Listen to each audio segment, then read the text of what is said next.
প্রিয় দর্শক, আপনাদের সকলকে স্বাগত জানাচ্ছি নিউজ 24 এর নিয়মিত আয়োজন অর্থনীতি ভাবনা এই অনুষ্ঠানে।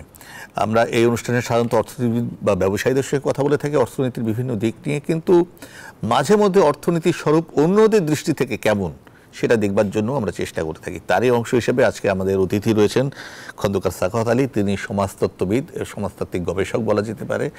তিনি সমাজতাত্ত্বিক হিসেবে তার পারসেপশনে অর্থনীতিটাকে কিভাবে দেখছেন, অর্থনৈতিক সংকটগুলোকে কিভাবে দেখছেন, সেগুলোর সমাধানের পথটা তার মাথার ভিতরে কি আছে, তিনি অর্থনীতিবিদদের কিভাবে দেখেন, রেগুলেটরদের কিভাবে দেখেন, ক্রাইসিসগুলোকে কিভাবে দেখেন, যারা আমাদেরকে পরামর্শ দেন তাদেরকে কিভাবে দেখেন, সেটা একটা দেখা দরকার। কারণ সমাজতত্ত্ববিদের চোখের ভিতরে কিছুটা সাধারণ মানুষের চোখ এসে ধরা দেয়। তিনি সাধারণ মানুষের যে সমস্ত প্রতীতিগুলো জন্মায় সেগুলো কালেক্ট করে করে একটু একটু করে কালেক্ট করে একটা বড় ধরনের পারসেপশন তৈরি করে সেখান থেকে কথা বলেন। ফলে আমরা আজকে অর্থনীতিকে একটু ভিন্ন আঙ্গিক থেকে দেখবার চেষ্টা করব। কথা বলছি খন্দকার সাখাওয়াত আলীর সঙ্গে। প্রথমে যে জায়গা দিয়ে শুরু করতে চাই, এই সাম্প্রতিক একটা পরিস্থিতির কথা বলে। আপনি খেয়াল করেছেন যে IMF এর তরফ থেকে বলা হয়েছে যে বাংলাদেশে অর্থনীতি একটু স্লো ডাউন করতে পারে, একটু বলেছেন যে নানা কারণগুলো, আবার তারা তাদের থার্ড কিস্তি ছাড় করবার কথাও বলেছে। আমরা আবার দেখতে পাচ্ছি যে এর ভিতরে সুদের হার একটা বাজারের হাতে ছেড়ে দেওয়া হলো, একই সঙ্গে ডলারের দাম একটু বাড়িয়ে একটা রেট নির্ধারণ করে দেওয়া হলো, প্রায় 6-7 টাকা, 7 টাকা বাড়িয়ে 117 টাকা করে রেট নির্ধারণ করা হলো। এবং সব কিছু মিলিয়ে এগুলোও হয়তো বা IMF এর পরামর্শের অংশ হিসেবে ওগুলো করা হয়েছে। আবার তারা কিস্তি ছাড় করছে একটা ঋণের, এবং বলছে যে স্লো ডাউন করতে পারে। বাংলাদেশের অর্থনীতি নিয়ে স্লো ডাউন করার কথা আমরা তো সেই শ্রীলঙ্কান কেস থেকে বারবার বলতে বলতে বলতে বলতে তারপরেও তো 2-3 বছর কেটে গেল, 2 বছর তো মিনিমাম কেটে গেল। ফলে আমরা একটা জায়গায় আছি। আপনি কিভাবে দেখছেন বাংলাদেশের অর্থনীতির ইনার স্ট্রেংথ? একটা তো আছে, কৃষির স্ট্রেংথ আছে, বাংলাদেশের সার্ভিস সেক্টরটা ডেভেলপ করছে, ইন্ডাস্ট্রিও মোটামুটি ডেভেলপ করছে। এখন মূল চাপটা পড়ছে মূলত ইন্টারন্যাশনাল, লোকাল চাপ কিন্তু কম। বিদ্যুৎ অবকাঠামোগত জায়গাটা তো বাংলাদেশ অনেকখানি রিকভার করেছে। আপনি বাংলাদেশের অর্থনীতির সামগ্রিক চিত্রটাকে আগামী কয়েক বছর কিভাবে দেখেন? ধন্যবাদ রাহুল। আমি খুব আপ্লুত হই যখন আপনি আমাকে ডাকেন, কারণ প্রতিবারই আমি বিব্রত হই, কেননা আমি অর্থনীতিবিদ নই এবং অর্থনীতির ভাবনা নিয়ে আপনি আমাকে কথা বলতে ডাকেন। একটা বাস্তবতা থেকে এই কথাগুলো বলার তাগিদ বোধ করি। দেশটা তো আমাদের, এবং রাজনৈতিক অর্থনীতির জায়গা থেকে ভাবনাগুলো তো গোছানোর সুযোগ হয় গবেষণা সূত্রে সেই জায়গাতে। তো আপনি যে কথাগুলো বললেন সেটা যদি আমি 3টা শব্দে বর্তমান বাস্তবতার মধ্যে আসি, তার আগে একটু বলে নিতে চাই, আপনার শেষ প্রোগ্রামে যখন ইলেকশনের পরে আলাপ করছিলাম তখন আমি বলেছিলাম যে 3 মাস করে করে কোয়ার্টারলি গভর্নমেন্টকে ঠেলে ঠেলে আগাতে হবে। সো প্রথম 3 মাস যদি টিকে যায়, কারণ মার্চে একটা টার্গেট দিয়েছিল পলিটিক্যাল ক্যাম্প থেকে যে মার্চের মধ্যে গভর্নমেন্টকে ফেলে দেওয়া হবে। তো মার্চ তো চলে গেছে, সো আরেকটা কোয়ার্টারে আমরা ঢুকলাম, 6 মাস যদি টিকে যায়, আমার বাক্যটাই এরকম ছিল, তাহলে এই গভর্নমেন্ট তার টেনর 5 বছরের টেনর করবে। সেই জায়গায় কিন্তু অনেকগুলো স্বাভাবিক হয়ে আসার দিক আছে, কিন্তু যে জায়গাটা 3টি শব্দ আমি যে কারণে বলছি যে অর্থনৈতিক বাস্তবতাটা এখন কিন্তু একেবারে টেবিলের উপরে। সরকার এটা স্বীকার করছে, বাংলাদেশ ব্যাংকও স্বীকার করছে, এটা আর আড়াল করে রাখার কোনো সুযোগ নাই, নাগরিকরাও আমরা দেখছি। দ্বিতীয় হচ্ছে ঝুঁকির জায়গাটার কথা স্মরণ করা হচ্ছে, যেটি আর গোপনে নয়, প্রকাশ্যই বলা হচ্ছে। এবং এটাকে কেন্দ্র করে কি আমরা আতঙ্ক ছড়াবো, না এটাকে কেন্দ্র করে আমরা সমাধান খুঁজব? আমি যদি অর্থনীতিবিদদের ফায়ার ফাইটার হিসাবে বিবেচনা করি, তাহলে আমার দেশের অর্থনীতিবিদরা এই ঝুঁকির জায়গায় পরীক্ষা দেওয়ার জন্য ফায়ার ফাইটার হিসাবে প্লে করার জন্য কি নিজেদের তৈরি করেছে? আমার এরকম একটা ভাবনা মাথায় আসে, এবং সেই জায়গা থেকে আমি আমাদের অর্থনীতিবিদদের একটা শ্রেণীকরণ করার কথা ভাবছি। যদি আপনি অনুমতি দেন সেখানে যেতে পারি। এটি আমার ব্যক্তিগত অবস্থান থেকে, আপনার নয়। সুতরাং কেউ যদি এ কারণে আমার প্রতি উষ্মা প্রকাশ করেন, ব্যক্তির প্রতি করবেন, বয়স বিবেচনা করে।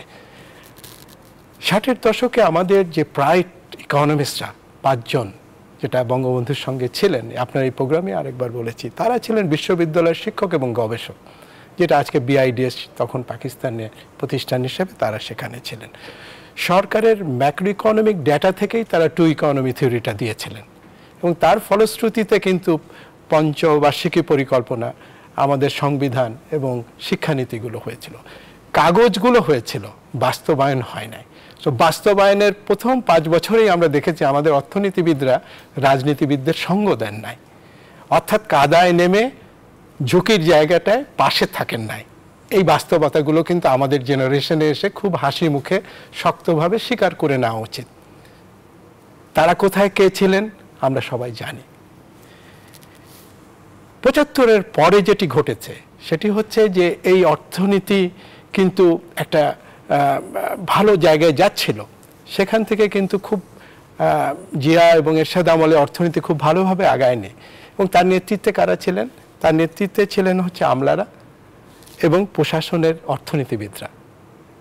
মেধাবীরা তো যেত আমাদের প্রশাসনের, সুতরাং তারাই সেখানে হাউসকিপিংটা করেছেন। তার সঙ্গে এসে এই সরকারগুলো সাইফুর রহমানকে ডেকে নিলেন, উনি ছিলেন হচ্ছে চার্টার অ্যাকাউন্ট্যান্ট। অর্থনীতিকদের পাশে আমরা একজন হিসাব রক্ষককে পেলাম এবং ওয়ার্ল্ড ব্যাংকেরও কয়েকজনকে এরশাদ এবং জিয়া ব্যবহার করেছেন। এবং আব্দুল মাল মুহিত মারা গেছেন, আল্লাহ বেহেশত নসিব করুক। উনি তো গণতান্ত্রিক সরকার এবং স্বৈরতান্ত্রিক সরকার দুজনকেই সার্ভ করেছেন এবং উনি ভাষা আন্দোলন থেকে মুক্তিযুদ্ধের মূল ধারার লোক, তার প্রতি সেই সম্মানটা অবশ্যই আমাদের থাকবে। আরেক দলকে আমরা দেখছি যেটি ওয়ার্ল্ড ব্যাংক বা IMF-এ কাজ করছেন, তারা রিটায়ারমেন্টের পরে দেশে এসে অর্থনীতির থিঙ্ক ট্যাঙ্কগুলোকে তারা পরিচালনা করছেন এবং বিশ্ববিদ্যালয়ের বাইরে কাজ করছেন, কিন্তু দেশের ইকোনমি এবং পলিটিক্সের পরে এক ধরনের বিষয়টা করছেন। এদের বিশ্লেষণে আমি যেটা দেখি, আমি রোগগুলো দেখি, সমাধানের জায়গাটা আমরা দেখি না। এটা আমাকে খুব আপ্লুত করে এবং ব্যাখ্যাটা খুঁজে পেতে চাই। কারণ হচ্ছে রাজনীতিবিদ এবং অর্থনীতিবিদদের মিথস্ক্রিয়া যদি না ঘটে তাহলে আসলে রিয়েল ওয়ার্ল্ডের পরিবর্তনটা করা যায়। সেইভাবেই এগিয়েছিল, সেই জায়গায় এগিয়েছিল। আমাদের এই 50 বছরের ইতিহাসে এই জায়গাটা মিথস্ক্রিয়াটা ঘটানো যাচ্ছে না। আমি দুটো ডিপার্চার দেখছি। একটা হচ্ছে যে 90-এর দশকে বাজার অর্থনীতির মধ্যে গেছি। বঙ্গবন্ধুর দল আওয়ামী লীগও কিন্তু বাজার অর্থনীতি নিয়েই আগাচ্ছে। এর আগে এরশাদও গেছেন, এর আগে জিয়াও ছিলেন। সো আমরা বাজার অর্থনীতির মধ্যে কিন্তু কানেক্টেড হয়ে গেছি লেট 70s থেকেই। আমরা গার্মেন্টসে ঢুকেছি, আমরা প্রবাসী শ্রমিকের জায়গায় দেখেছি। আজকে দেখেন যে আমাদের এই যে দুটো ঝুঁকির জায়গা আমাদের আছে এই গভর্নমেন্টের এবং আমাদের বর্তমান বাস্তবতা। একটা হচ্ছে যে উচ্চ মূল্য মুদ্রাস্ফীতি, বাজারের যেটা খুবই আগুন অবস্থা। আরেকটা হচ্ছে রিজার্ভের ক্ষয় হচ্ছে। এর মূল কারণ কিন্তু হচ্ছে আমদানির জায়গাতে এবং যেটা হচ্ছে জ্বালানি। এই জিনিসগুলো কিন্তু আমরা সবাই জানি। এখন এই ফায়ার ফাইটিংয়ের জায়গাতে যেই জায়গাটা 3টা প্যারাডক্স আমার কাছে খুব স্পষ্ট। 90-এর পরে যেটা হয়েছে, বিআইডিএস-এর প্রাক্তনরা অথবা কর্মরতরা তারাই প্রাইভেট সেক্টরে থিঙ্ক ট্যাঙ্ক করেছেন এবং তারাও যে অর্থায়িত হন গবেষণার জন্য সেটা পশ্চিমা অর্থে ওয়ার্ল্ড ব্যাংক, IMF বা অন্য ডোনারদের জায়গা থেকে। সো আমাদের যেটা হচ্ছে, আমাদের যারা সরকারে থাকছে তারাও IMF, ওয়ার্ল্ড ব্যাংকের জায়গা থেকে এবং যারা থিঙ্ক ট্যাঙ্ক হিসেবে প্রেসক্রাইব করছেন তারাও করছেন। কিন্তু আমাদের ব্যাক অফ দ্য মাইন্ড যেটা খুব ইন্টারেস্টিং, এই অর্থনীতিবিদদের হিস্টোরিক্যালি সব লেফট ওরিয়েন্টেড, সেটা 60-এর দশক থেকেই। কেউ কমিউনিস্ট পার্টির সঙ্গে যুক্ত ছিলেন, কেউ পরবর্তীতে জাসদ করেছেন, কেউ প্রো চাইনিজ কমিউনিস্ট পার্টির সঙ্গে যুক্ত ছিলেন। সো তাদের ব্যাক অফ দ্য মাইন্ড কিন্তু ওই জনস্বার্থের ব্যাপারটা থাকে, কিন্তু তারা সলিউশনের জায়গায় দেন হচ্ছে মার্কেট ডাইনামিক্সের জায়গাটা, কিন্তু নৈতিক জায়গাটায় দাঁড়ান হচ্ছে জনস্বার্থের জায়গাটা। কিন্তু মানুষ এই জায়গাতে শাসক দল, বিরোধী দল এবং বুদ্ধিভিত্তিক কাউকেই কিন্তু আজকে নিজের মানুষ মনে করছে না। এই জায়গা কি আমরা একটা হিপোক্রেসি করছি কিনা? কারণ আমাদের রাজনৈতিক অর্থনৈতিক উন্নয়নে আমাদের বুদ্ধিভিত্তিক দেউলিয়ত্বের জায়গাটা কিন্তু খুব স্পষ্ট হয়ে গেছে এবং এই জায়গাটা সাধারণ মানুষ কিন্তু খুব নাকাল অবস্থায় আছে। আপনি কি বলতে চাচ্ছেন যে সাধারণ মানুষ না সরকারের উপরে, না বিরোধী দলের উপরে, না ইন্টেলিজেন্সিয়ার কারোর উপরে কোনো আস্থা রাখছে না, কারণ তাকে তার দৈনন্দিন জীবনটা করে নিতে হচ্ছে। গার্মেন্টসের যে শ্রমিক, সে কিন্তু গ্লোবাল এই অ্যাক্টরের জায়গায় সে কিন্তু একটা নাট বল্টুর মতন ব্যবহার করছে এবং সে করে খাচ্ছে এবং তার সংসার নিয়ে সে ভাবছে। প্রবাসী শ্রমিকও তার হচ্ছে। মানুষ কোন জায়গায় রাষ্ট্রের সঙ্গে সম্পর্কিত? সেবা খাত, শিক্ষা, সামাজিক নিরাপত্তা। আমাদের এখানে এর যে ডিজাইনগুলো হয়েছে সামাজিক, আমরাও তো এই গবেষক, আমি নিজে প্রাইভেট সেক্টর থিঙ্ক ট্যাঙ্ক অর্গানাইজেশনে কাজ করে আমার 30 বছর কাটলো। আমরা তো দেখছি এই জায়গাগুলো, কাগজগুলো হচ্ছে, কিন্তু এর জন্য যে রিসোর্স অ্যালোকেশন, যেটা পলিটিক্যাল উইল, যেটা পলিটিক্যাল ইকোনমির সঙ্গে যুক্ত, অর্থাৎ আমার সাধারণ মানুষের ভাগে অর্থনীতির কেকের কত অংশ হবে। সামাজিক নিরাপত্তা জাল কর্মসূচিতে ইনক্রিমেন্টালি বাড়ছে, কিন্তু সেখানে নন পুয়ার পার্টটাই বেশি দেখানো হচ্ছে এবং এই কাজটি খুব দক্ষতার সঙ্গে করিয়ে যাচ্ছেন, সেটা হচ্ছে প্রশাসনের আমলাতন্ত্র এবং অর্থনীতি। এটা কথা বলি, সেটা হচ্ছে সরকারের বিরুদ্ধে একটা অভিযোগ রয়েছে, সরকার অনেক বেশি আমলাতন্ত্রের উপর নির্ভরশীল। এটা কেন হলো? আমি আপনার এই প্রশ্নটাই আসতে চাচ্ছিলাম। সরকার, আপনি দেখবেন যে বলছিলেন যে অর্থনীতিবিদরা অনেক সময় তারা ফায়ার ফাইটার হিসেবে কাজ করার কথা, কিন্তু তারা সেই ভূমিকা রাখতে পারছেন না। তাদের একটা অভিযোগ আছে, তাদেরকে তো সরকার আমলে নিচ্ছে না। এখানে আপনি সরকার বলছে আমলাদের উপর নির্ভর। এখানে একটু ইতিহাসের টাইমলাইন থেকে জিনিসটা দেখতে হবে। এখানে আপনি দেখবেন এই আলোচনায় অর্থনীতিবিদরা 3টা ডিসকোর্স চালু করছেন, যে 50 বছরের আলোচনায় আমাদের থাকলে হবে না, আমাদের সামনের 15 বছর, এই বর্তমান 15 বছর নিয়ে আলাপ করতে হবে এবং সামনের 15 বছর নিয়ে আলাপ করতে হবে। আরেকটি কথা বলছেন, সেটি হচ্ছে যে এটা সাধারণ বুদ্ধি দিয়ে সবাই আমরা দেখছি, একটা ক্রনিক ক্যাপিটালিজম তৈরি হয়েছে, অলিগার্ক তৈরি হয়েছে। কিন্তু এই অলিগার্ক তৈরি হওয়ার রাজনৈতিক অর্থনীতিটা আমি আনফোল্ড করতে চাই আজকে আপনি সুযোগ দিলে আলোচনায়। এটা কিন্তু তৈরি হয়েছে যখন আমাদের বুদ্ধিভিত্তিক মানুষরা রাজনীতিবিদদের দেওয়া দায়িত্ব পালনে ব্যর্থ হয়েছেন। তাদেরকে যে দেওয়া হয়নি তা নয়। আপনি দেখবেন 96-এ যে থিঙ্ক ট্যাঙ্ক অর্গানাইজেশনের কথাগুলো আমি বলছি, সবাই বাংলাদেশ ব্যাংকের বোর্ডে ছিলেন, সবাই বাংলাদেশ ব্যাংকগুলোর, সরকারি ব্যাংকগুলোর বোর্ডে ছিলেন। সো এরা নানা জায়গায় গেছে। 80-র দশকে ব্যাংক সংস্কারের কাজে এদের দেওয়া হয়েছিল এবং সফলভাবে করাও গেছিল। সো আজকে নতুনভাবে কিন্তু এই অলিগার্করা, আমাদের অর্থনীতিতে যে সংকট তৈরি হয়েছে, সেখানে সংস্কারের কাজ দরকার। এবং থিঙ্ক ট্যাঙ্ক অর্গানাইজেশনগুলো কিন্তু অনবরত এই ন্যারেটিভটাই দিচ্ছে, কিন্তু বাই করছে না। মাঝখানের একটা কথা বলি, 90-এর পরে আমি একই জেনারেশনের, রেহমান সোবহান, যেটা 72-এর পরে আবার একটা স্বতঃস্ফূর্ত উদ্যোগ নিলেন। কি? উনি ট্রাস্ট ফোর্স করলেন, তার সমস্ত ছাত্রদের বিনা পয়সায়, এটা একদম ন্যাশনাল ক্যাপিটাল আমি বলবো, একটা ট্রাস্ট ফোর্স রিপোর্ট 3 ভলিউমে বেরিয়েছিল ইউপিএল থেকে। সেটা কিন্তু কোনো পলিটিশিয়ান বাই করে নাই, সেখানে উনি পলিটিশিয়ানদের কিন্তু যুক্ত করেছিলেন। এই আলাপগুলো এ কারণে আনা দরকার যে দীর্ঘমেয়াদে অর্থনৈতিক দর্শনহীনভাবে একটা দেশ অ্যাডোকিজমের মধ্য দিয়ে গেলে কি সিনারিও হতে পারে, সেটার কিন্তু বাংলাদেশ একটা ভালো ব্যাপার। যেমন ধরেন, এটা ভালো বলছে, মানে বাংলাদেশের কোনো অর্থনৈতিক দর্শন নাই, দর্শনটা নাই। এটা কি আমেরিকার আছে? আছে। এটা কি ভারতের আছে? আছে। কারণ আপনি এই জায়গা, এটা আমি সমাজবিদ্যার জায়গা থেকে একটু রিফ্লেক্ট করতে চাই। ব্যবসাটাকে, বাজারটাকে আমরা পবিত্র ভাবি না, এটা খারাপ কাজ। এই মধ্যবিত্ত স্টিগমাইজ করে ব্যবসায়ীরা খারাপ। এন্টারপ্রেনারদের যে স্ট্রাগলটা, ভালো মন্দ মিলিয়ে পড়তে আমরা শিখতে পারি নাই। আমরা যদি সমৃদ্ধশালী হতে চাই, আমরা যদি উন্নত করতে চাই, ইনস্ট্রুমেন্টটা কি? বাজার, এন্টারপ্রেনার। সো আমাদের এডুকেশন ব্যবস্থায় কি করা হয়?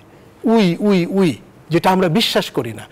ইন্ডিভিজুয়ালের যে ক্যাপাসিটি, সে ক্যাপাসিটিকেই আমরা আমাদের কারিকুলামে যুক্ত করি না। এটা কিন্তু অর্থনৈতিক দর্শনের মানে অস্পর্শতা থেকেই কিন্তু আমাদের একাডেমিতে আসে। আমাদের অর্থনীতিবিদদের বা আমাদের সমাজবিজ্ঞানের পুরো বিশ্ববিদ্যালয়ের যে কারিকুলামগুলো এখনও কিন্তু আমাদের দেশীয় বাস্তবতা, আমরা গ্লোবাল নলেজটা নেব, কিন্তু 30% তো কন্টেক্সচুয়ালাইজ করার জন্য বাংলাদেশের জায়গা থেকে এটা দেখতে হবে, মিক্সড করতে হবে। এই জায়গায় কি আমাদের অর্থনীতিবিদরা, আমি নিজেকেও দোষী করছি, আমরা কি টেক্সট বই লিখছি আমাদের বিশ্ববিদ্যালয়গুলোর জন্য? এটা কিন্তু একটা বড় জায়গায় দেখতে হবে। এই ফায়ার ফাইটিংয়ের জায়গাতে বাধ্য হয়ে সরকার এবং আমলাতন্ত্রকে থাকতে হয়, এবং তাদের সীমাবদ্ধতা সহ তারা তাদের মতন করে সেই জায়গাটা তারা করেন। আর মানুষ নিরুপায়, তার জীবন থেকে তো সে ছুটি নেই, এবং তার জায়গাতে সে কিন্তু ফাইটে ছিল, ফাইটে আছে, এবং তার যে মানে অনবরত পরিশ্রমের ফল, সে পরিশ্রমের ফল কিন্তু ব্যক্তি জীবনে, সমাজে এবং রাষ্ট্রে আমরা পাচ্ছি। যে জায়গাটা খুব ইম্পর্টেন্ট, আমি 50 বছরের আলোকে বলছি, আমাদের ডেটা যেগুলো অ্যানালাইসিস হয় সেটা হচ্ছে ম্যাক্রো ডেটার ভিত্তিতে, মাইক্রো ডেটার ভিত্তিতে, অর্থাৎ আমরা সামষ্টিক অর্থনীতির ডেটাগুলোকে ধরে এই সূচকগুলো বলি। কিন্তু বাস্তব জগতে কেন আমরা তার রিফ্লেক্ট দেখি না? কারণ হচ্ছে আমাদের মেজো এবং মাইক্রো ইকোনমির যে স্ট্রেংথটা, সেটা আমাদের জানাশোনার বাইরে। কিছুটা জানি, কিছুটা জানি না, অথবা জানলেও লেটে জানছি। যে কারণে আপনি দেখবেন আমাদের যে ভালো বলা হচ্ছে, সেই ভালোটা প্রথমে আসতেছে বাইরে থেকে। যেমন ধরেন 4টা শব্দ আমাদের অর্থনীতিকে গত 50 বছরে বোঝার জন্য ব্যবহার করা হয়েছে বিভিন্ন সময়। দি বাস্কেট কেস, এই ন্যারেটিভটাকে আমরা মিথ্যা প্রমাণ করেছি। কারা করেছে? এই রাজনীতিবিদরা, এই সাধারণ মানুষ। প্যারাডক্স, অর্থাৎ আমাদের উন্নয়নের চমকটা আমরা বুঝতে পারছি না। তারও আগে বলা হয়েছিল যে বাংলাদেশ তো রাষ্ট্র হিসেবেই টিকবে না, এ টেস্ট কেস অফ ডেভেলপমেন্ট। আবার বলা হলো মাঝখানে ইমার্জিং টাইগার। আমরা তো নিজেদের এই আয়নায় দেখি নাই, পশ্চিমার আয়নায়, পশ্চিমা বুদ্ধিভিত্তিকতার আয়নায় আমরা ধরা পড়েছি। কিন্তু আমি যেই জায়গাটায় দেখি সেটা হচ্ছে এই যে 6 দফাতে বঙ্গবন্ধু চট্টগ্রাম বন্দরকে কেন্দ্র করে আমাদের নৌবাহিনীর হেডকোয়ার্টারটা হবে চিটাগংয়ে। পলিটিশিয়ানরা কিন্তু অর্থনীতি, সম্পদ, রাজনীতি একত্র করে ভাবতে পারেন। আমাদের আজকে অর্থনৈতিক ভাবনায় এই সময়ের মধ্যে আমরা ঢুকেছি, কারণ কোভিড এবং জিওপলিটিক্যাল অবস্থাকে কেন্দ্র করে পুরো একটা টার্ময়েলের মধ্যে আমরা আছি। আমরা একটা বিরতি পর ফেরত এসে বাকি আলোচনা করতে চাই। প্রিয় দর্শক, থাকুন আমাদের সঙ্গে, ফিরছি একটু পর। অর্থনীতি ভাবনা অনুষ্ঠানের সঙ্গে থাকুন। দর্শক, আবারও স্বাগত জানাচ্ছি অর্থনীতি ভাবনা অনুষ্ঠানে। কথা বলছিলাম খন্দকার সাখাওয়াত আলীর সঙ্গে। তিনি সমাজতাত্ত্বিক এবং সামাজিক গবেষক। সাখাওয়াত আলী, আপনি একটা গ্লোবাল সিচুয়েশনের কথা বলছিলেন যে পলিটিশিয়ান, রাজনীতিবিদ সবাই মিলে বাংলাদেশের যে মানচিত্রের ভেতরে কোথায় কোন ইনস্টিটিউশনস থাকবে সেগুলো যে পরিকল্পনা করছে, সেটা একটা দিক আছে। কিন্তু আমি যে একটা প্রসঙ্গ আসতে চাই সেটা হচ্ছে যে একটা বড় সংকট বাংলাদেশের অর্থনীতির জন্য, যেটা সবাই বলছেন, যেটা নিয়ে দুদক অনেক সময় চিৎকার চেঁচামেচি করে, পার্লামেন্টে কোথায় টাকা পাচার হয়। এটা কারণটা কি বলে মনে হয়? এটা কি পুঁজির নিরাপত্তাহীনতা বড় কারণ, নাকি এটা একটা ট্রেন্ড, চুরির ট্রেন্ড থাকে? আজকে যে ব্যাংকিং খাতের সংকটটা, সেটার মূল কারণ তো হচ্ছে হুন্ডি। কারণ হচ্ছে অপদর্শিত যে আয়টা, সে আয়টা দেশের বাইরে চলে যাচ্ছে, এবং আমাদের পরিশ্রমের টাকা যেটি ডলার হিসেবে আসছে সেটা বাইরে রেখে দেওয়া হচ্ছে, এবং রপ্তানিরও একটা অংশ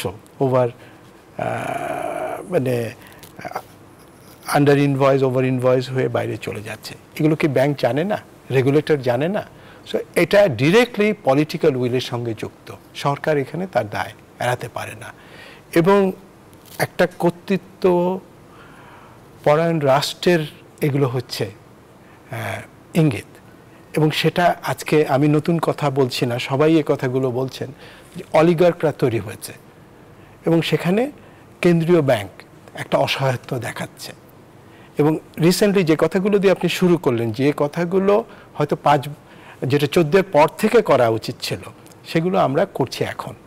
সো এই রক্তক্ষরণ যেটা আমরা দেখেছি, যে রিজার্ভের ক্ষয়টা, হ্যাঁ আন্তর্জাতিক বাস্তবতা আছে, কিন্তু এখানে অভ্যন্তরীণ বাস্তবতা, যেটা যে সম্পদ, জনগণ যে সম্পদ তৈরি করেছে, রাষ্ট্র সবাই মিলে সামাজিক যে সম্পদটা তৈরি করেছে, সবাই আমাদের সেখানে কন্ট্রিবিউশন কম বেশি আছে, ব্যবসায়ীদের বেশি আছে, কিন্তু সেটার প্রাতিষ্ঠানিকভাবে রাষ্ট্রে আবার রিইনভেস্ট হচ্ছে না, বিনিয়োগ হচ্ছে না। এবং 1/11-এর মতো ঘটনাও কিন্তু একটা ভালো দৃষ্টান্ত নয়, কারণ আপনি সেখানে ব্যবসায়ীদের একটা ভীতি তৈরি করছেন। এবং রাজনীতিবিদরা শুধু নয়, এখানে কিন্তু আমাদের পলিটিক্যাল সিস্টেমের বন্দোবস্তের সংকটের জন্য কিন্তু এই ভয়টা ব্যবসায়ীদের মধ্যে আছে, এবং যে কারণে আমরা একটা আতঙ্কগ্রস্ত হই। অর্থনৈতিক এই বিষয়টা রাজনীতি দিয়েই কিন্তু সমাধান করতে হবে। দেশের বাইরে টাকাগুলো ফেরত আনার কোনো প্রাতিষ্ঠানিক ভিত্তি আমরা গত 3 দশকে করতে পারলাম না। ব্ল্যাক মানি হোয়াইটের সমস্ত বিষয় করছি, কিন্তু এটা একটা ন্যাশনাল কল হিসেবে একটা অর্থনৈতিক রাজনৈতিক বন্দোবস্তের আওতায় আনা গেল না, এটা এলিট সেটেলমেন্ট করা গেল না। এটা কিন্তু আমাদের সত্যিকার অর্থে দেশকে খুব সাফার করাচ্ছে। আরেকটি জায়গায় খুব বলা দরকার, সেটি হচ্ছে রাজনৈতিক জায়গাতে প্রতিদ্বন্দ্বিতার অভাব তো দৃশ্যমান, যেটা ভোটের রাজনীতিতে অংশ না নিয়ে বিরোধী দল তারা স্বাক্ষর রাখতে চেষ্টা করছে, সেটা অর্থনীতিতেও কিন্তু চলে আসছে। অর্থাৎ কতিপয় ব্যক্তি ক্ষমতার অংশীদার হয়ে অর্থনৈতিক সুবিধাগুলো নিচ্ছে রাষ্ট্রকে ব্যবহার করে, এবং ব্যাংকিং খাত এবং হুন্ডি এটার সঙ্গে কয়েনের এপিট ওপিট এইভাবেই আমাদের পড়তে হবে। এবং এই জায়গাটায় আমি আরেকটি জিনিস যুক্ত করতে চাই। আপনি দেখবেন হোল ট্রেন্ডটাই ভারতবর্ষেও কিন্তু এর বাইরে না গল্পটা। আমেরিকাতেও একই জিনিস ভিন্নভাবে ঘটছে, রাশিয়াতেও ঘটছে, চায়নার অভ্যন্তরের সবটা আমরা জানি না, সেখানেও কিন্তু ক্রনিক ক্যাপিটালিজমের অস্তিত্ব আছে। আমি প্রতিচিন্তায় হার্ভার্ড পাবলিকেশনসের একটা খুবই ভালো বই রিভিউ করেছিলাম। সুতরাং আমরা একটা নতুন বাস্তবতার ভেতরেও কিন্তু যাচ্ছি, যেখানে অর্থনৈতিক দর্শনের জায়গাটা এককভাবে হয়ে যাচ্ছে একেবারে পুঁজিকেন্দ্রিক, পুঁজিবাদ কেন্দ্রিক, বাজার কেন্দ্রিক। কিন্তু সেটার নতুন বাস্তবতায় রেগুলেট করার চ্যালেঞ্জেসগুলো আসছে, এবং আমাদের দেশকেও এই একই জিনিসের মধ্যে পড়ে যাচ্ছে। সেটা হচ্ছে উন্নয়ন নীতিতে জনস্বার্থ এবং অংশীদারিত্বের অনুপস্থিতি। আপনি দেখেন গাজায় কি হচ্ছে মানবতার জায়গা থেকে, রাজনৈতিক জায়গা থেকে। আমেরিকার ভেতরে এই কারণেই তো 60-এর দশকের মতো ছাত্ররা কালকে কিন্তু অক্সফোর্ড ক্যামব্রিজের ছেলেপেলেরাও কিন্তু হাতে রক্তের লাল দাগ দেখিয়ে, মানে তারা এটা ওন করতে চায় না, তাদের যারা অভিভাবক রাষ্ট্র চালাচ্ছে, রাষ্ট্রের এই আচরণকে তারা পছন্দ করছে না। তো একটা জেনারেশনের ভয়েস আসছে, এবং এটাই কিন্তু নিউ ইকোনমিক ফিলসফি হবে। কি হবে সেটা আমাদের পড়তে হবে। সমাজের অসন্তোষটা কিন্তু প্রকাশ হচ্ছে। আরেকটি দেখবেন যে বাজার ব্যবস্থা জবরদস্তিমূলক গোষ্ঠী স্বার্থে, গ্লোবালি লোকালি। আমাদের দেশে তো আগেই আমরা বললাম উন্নয়ন অর্থনীতির নতুন দিশা খুঁজছে, পুরনো অর্থনৈতিক দর্শনগুলো অপারেট করছে না, সমাজতন্ত্র নাই। সেটা চায়নাতে বলেন কিংবা ইয়েতে বলেন, সোভিয়েত ইউনিয়নে বলেন, অর্থোডক্স। কিন্তু চায়নার একটা বড় গ্রোথ ধরে রাখতে পেরেছে যে তাদের মেরিটোক্রেসি এবং পার্টি ডেমোক্রেটাইজেশনটা লোকাল থেকে উপর পর্যন্ত আছে। তার উপরে যে এক ধরনের অটোক্রেসি বা গোষ্ঠীতন্ত্রের বিষয়টা আছে, সে কারণে তারা কিন্তু গ্রোথটা ধরে রেখেছে, কিন্তু সেখানেও কিন্তু চ্যালেঞ্জের মধ্যে পড়েছে। এবং পশ্চিমার পুঁজিবাদের এবং গণতন্ত্রের যে দার্শনিক ভিত্তিটা ছিল, সমতা সেখানে কিছুটা ছিল, ইকুইটি ইস্যুসটা তারা অ্যাড্রেস করেছে কিছুটা, অন্তত আমরা ইউরোপের অভিজ্ঞতা থেকে বলবো। মানবাধিকারের ব্যাপার, সামাজিক ন্যায় বিচার, সেখানেও কিন্তু এই জিনিসগুলো কোশ্চেনের মধ্যে পড়ছে। সুতরাং বাংলাদেশকে একটা নতুন বাস্তবতায় এই অর্থনৈতিক চাপের মধ্যে পড়তে হচ্ছে, যে আমরা অতীতে ওয়ার্ল্ড ব্যাংক IMF এর কাছে মানে এরকম চ্যালেঞ্জের সময় আর্থিক সহায়তা নিয়ে আগিয়েছি, সেই বাজারটাও কিন্তু ছোট হয়ে যাচ্ছে। সেখানে ভারত কিংবা চীন কাছ থেকে আমাদের এখন অর্থনৈতিক ঋণ নিতে হবে যদি আমাদের এই বিপদ সামাল দিতে হয়, এবং সেগুলো হচ্ছে বাণিজ্যিক ঋণ। সুতরাং এটা আমাদের অর্থনীতির উপর চাপ পড়বে। এবং আপনি দেখছেন আজকে বণিক বার্তায় সে কথাটা রিফ্লেক্ট দেখছি, যে আমাদের যে ঋণ তার সুদ এবং আসল পরিশোধ করতে আমরা যে ঋণের টাকা পাচ্ছি তার অর্ধেক দিয়ে দিতে হচ্ছে। সো এটা একটা নতুন বাস্তবতা, এটার ভেতরে আমরা ঢুকতে হলো। এটা কিন্তু একটা আমাদের জন্য সাধারণভাবে একটা অ্যালার্মিং জিনিস, এটা আমরা অ্যাভয়েড করে যেতে পারতাম। সেটার সঙ্গে সুশাসনের প্রশ্নটা ওতপ্রোতভাবে যুক্ত, এবং আর্থিক সুশাসনটা যেই জায়গায় গেছে, এটা কিন্তু এখন রাজনৈতিক অস্থিরতা তৈরির জায়গায় যাবে। সুতরাং শাসককুল তাদের বেল্ট কিন্তু এখন টাইট করতে হবে। 20 বছর মানে 20 বছর মুখিন, 15 বছর শেষ করে 20 বছর মুখিন। সুতরাং অন্যকে দোষ দেওয়ার কোনো সুযোগ নেই। এই আবর্জনার দায়িত্ব তাকে নিতে হবে, ক্লিন করার দায়িত্ব নিতে হবে। এখন ইতিহাসে থাকবার দুটো সুযোগ আছে, সেটি হচ্ছে সমস্যা সমাধান করা।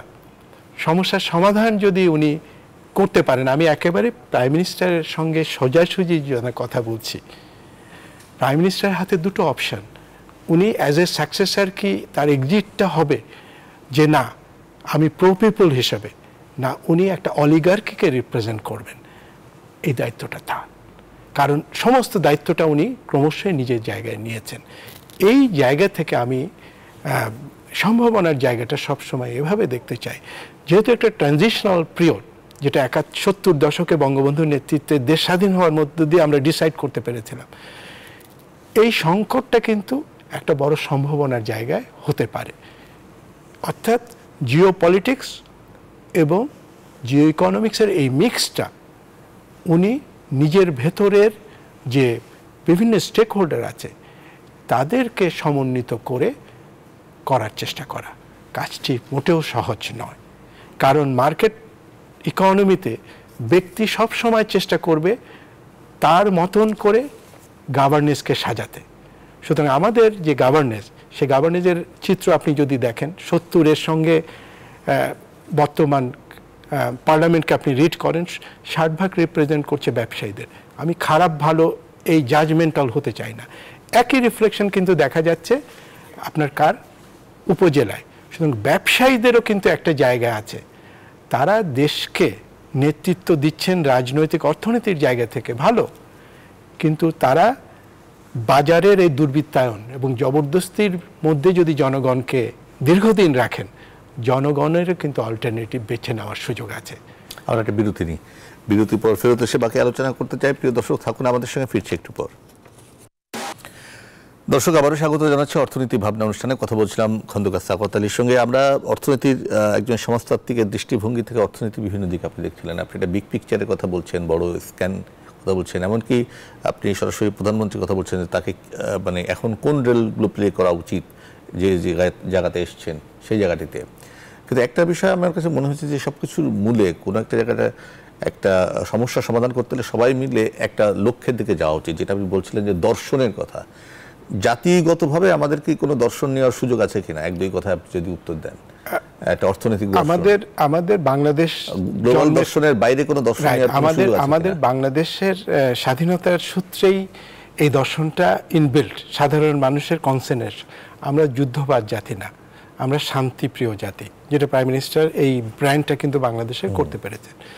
আরেকটি পররাষ্ট্রনীতির জায়গা থেকে একটা বড় ব্যাপার আছে, সেটা হচ্ছে আমরা একটা new political order, global new political অর্ডারের মাঝে বসে আছি বে অফ বেঙ্গলকে কেন্দ্র করে। এবং চায়না, ইন্ডিয়া, সোভিয়েত ইউনিয়ন সহ সবার সঙ্গে আমাদের একটা সুসম্পর্কের জায়গা থেকে আমাদের স্বার্থে, ভবিষ্যতের স্বার্থে এশিয়ার অর্থনীতির সঙ্গে নিজেকে সম্পৃক্ত করা, এটা হচ্ছে রাষ্ট্র এবং রাজনীতিবিদদের কাজ, এবং ব্যবসায়ীরাও এখানে তার পার্টনার হবে। সো আমাদের ব্যবসায়ীদেরও নিজেদের এই যে রাজনীতিতে আগুয়ান হচ্ছেন, তারা কি লুটতরাজকারী হিসেবে নিজেদের ইমেজ ব্যবহার করবেন রাষ্ট্রকে ব্যবহার করে, না এই সম্ভাবনাময় জায়গায় পরিশ্রমী হয়ে নিজের জাতিকে স্ট্র্যাটেজিক্যালি যুক্ত করবেন? আমি মনে করি এটা আমাদের সামনে একটা বড় সুযোগ এবং চ্যালেঞ্জ। সো আমরা চ্যালেঞ্জটাকে অপরচুনিটিতে রূপান্তর করতে হলে একটু নিজেদের রিভিজিট করতে হবে। এই রিভিজিটের জায়গা থেকে সাম্প্রতিক গত বছরই একটা বই কিন্তু কে.এস. মুর্শিদ লিখেছেন, আমার কাছে খুবই ভালো হয়েছে। আমি বইটা রিভিউ করব, এখনো করে উঠতে পারি নাই। বইটির নাম হচ্ছে অর্স revisit political economy of the development of Bangladesh. তার লাস্ট চ্যাপ্টারটা হচ্ছে Bangladesh, capital formation, urbanisation, competition and rise of business class. আমি আপনার সামনে, দর্শকদের সামনে, এমনকি ব্যবসায়ীদের সামনে একটা রোডের কথা স্মরণ করতে চাই, গুলশান অ্যাভিনিউটা। আমাদের এই গুলশান অ্যাভিনিউ কিন্তু আমাদের ভবিষ্যৎ বাংলাদেশের কথা বলছে। কনসেন্ট্রেশন অফ ক্যাপিটাল কি পরিমাণ তৈরি হচ্ছে, এটাকে কি আমরা থমকে যাব, না এটাকেই আমরা ধরব? প্রাইম মিনিস্টার কিন্তু বলছেন আমরা থামবো না। এই থামবো না বলার সঙ্গে কিন্তু একটা নিজের দায়িত্ব হয়ে যায় রিভিজিট করা, অর্থাৎ যে আবর্জনা জন্মেছে, যে ভুলগুলো হয়েছে সেগুলোকে রিভিজিট করে সারাই করা। এবং বাংলাদেশ ব্যাংক মানে কিছু দায়িত্বশীল অবস্থান নিয়েছে, এগুলোকেই সামনের 3 মাসের মধ্যে শক্তভাবে বাস্তবায়ন করা। সারাই করার দায়িত্ব, যে অর্থনীতির যে পরিস্থিতি হোক না কেন, সারাই করার দায়িত্ব তো একটা সরকারের পক্ষে সম্ভব না, ইনস্টিটিউশন সম্ভব না। সেই জায়গায় অর্থনীতিবিদদেরও দরকার, পরামর্শ দেওয়ার দরকার। যে কথাটি আমি বলবার চেষ্টা, অপোজিশনেরও ভূমিকা দরকার। আমি যে কথাটি বলবার চেষ্টা করছি, আমাদের পার্সপেক্টিভ তৈরি করা বা অ্যানালাইসিস করার জায়গায় আছি, কিন্তু সমস্যাকে ধরে ধরে সমাধান করার রোলে আমরা নাই। সো এখানে যেটা হচ্ছে, গভর্নমেন্টকে আমি মনে করি যে একসঙ্গে বসেই যে সব করতে হবে তেমন না, কিন্তু আমাদের যে থিঙ্ক ট্যাঙ্ক অর্গানাইজেশনগুলো যেগুলো অনেক দিন ধরে বলছেন, পলিটিক্যাল ইন্টেলিজেন্সকে কাজে লাগিয়ে একবারে সব যে পারা যাবে তা না, কিন্তু এগুলোকে সত্যিকার অর্থে অ্যাড্রেস করতে হবে। না হলে যেটি বিপদের জায়গা, সেটি হচ্ছে মানুষ বেশি দিন ধৈর্য ধরবে না। কারণ এই যে মুদ্রাস্ফীতি সাথে নামিয়ে আনার না গেলে, যেটা অর্থনীতিবিদদের ভাষায়, সেটি কিন্তু দীর্ঘদিন মানুষ সহ্য করবে না, কারণ এটা 10-এর উপরের দিকে চলে যাচ্ছে। সো এই জায়গাটা আমি মনে করি যে রাজনৈতিক চেয়ারে যারা বসে আছেন, ভেরি হট সেট, তাদেরও যে বিবেচনায় নেই তা না, কিন্তু সবাইকে একটা কথা মনে রাখতে হবে যে বাংলাদেশ হেরে গেলে কোনো রাজনৈতিক দল বা কোনো নেতা হেরে যাবে না, বাংলাদেশ পিছিয়ে যাবে। সো আমরা যে অনবরত দেশটাকে নিয়ে আগাচ্ছি, মানুষ কিন্তু কাজ করে যাচ্ছে। যেই জায়গাটা হচ্ছে মানুষের সম্পদগুলো বাইরে নিয়ে যাচ্ছে, আগে নিয়ে যেত কলোনিয়াল রুলার্সরা, এখন নিয়ে যাচ্ছে আমাদের ভাই ব্রাদাররা। সো এই জায়গাগুলো প্রাতিষ্ঠানিকভাবে স্ট্রাকচারাল রিফর্মস দরকার, আর্থিক খাতের এবং গভর্নেন্সের, এবং আমলাতন্ত্র, army, civil bureaucracy, business people, এরা যে অলিগার্ক হয়ে গেছে, এবং মিডিয়া এখানে সাহায্য করছে। কারণ আপনি দেখবেন 40-80-র দশকে ধনিক শ্রেণীর লুটপাট, আমাদেরই পরিচিত সম্পাদকের করা বই, সেই জায়গাগুলো সাহসের সঙ্গে এখন কেউ করছে না। তার মানে কি? তার মানে হচ্ছে আপোস রফা হচ্ছে এই কর্পোরেট গ্রুপের সাথে। সো মিডিয়া এখানে কিন্তু জনগণের প্রতিনিধিত্ব করতে হবে। আমি আশান্বিত হচ্ছি তখনই যখন তরুণ সাংবাদিকরা বাংলাদেশ ব্যাংকে ধর্ণা দিচ্ছে, 100 সাংবাদিক, যে তথ্যর অধিকারের জায়গা থেকে। এটি ভালো লক্ষণ। অসংখ্য ধন্যবাদ খন্দকার সাখাওয়াত আলী, আমাদেরকে সময় দেওয়ার জন্য। আমরা আপনার কথাগুলো যদি ধরি, যে একটা বাংলাদেশের জন্য একটা অর্থনৈতিক দর্শন দাঁড় করানো, যেটা জাতীয় দর্শন, যে দর্শন ধরে আমাদেরকে এগোতে হবে। একটা হচ্ছে অর্থনীতিবিদ, সরকার, পক্ষ বিপক্ষ সবাই মিলে দর্শনকে বাস্তবায়নের দিকে কাজ করতে হবে। থার্ড হচ্ছে যে দেশের পুঁজি, দেশের অভ্যন্তরে এই পুঁজি নিরাপত্তাটা তৈরি করতে হবে, যাতে পুঁজি মানুষ বাইরে না নিয়ে যায়। ফলে সেই জন্য একটা পলিটিক্যাল সেটেলমেন্ট দরকার। এলিট সেটেলমেন্টের কথা আপনি বলেন, সেই সেটেলমেন্টটা দরকার। এবং ইনসেন্টিভ দিতে হবে, এবং ব্যবসায়ীরা যারা কষ্ট করছে, এবং ব্যবসাটাকে খারাপ দৃষ্টিতে নয়, এটাকে পজিটিভলি দেখা দরকার। সামাজিকভাবে তাদেরকে সম্মানজনকভাবে দেখতে হবে। এই বিষয়গুলোকে মাথায় রাখা খুব জরুরি, এবং এই সবগুলো বিষয় সমন্বয়ে একটা দর্শন হতে পারে।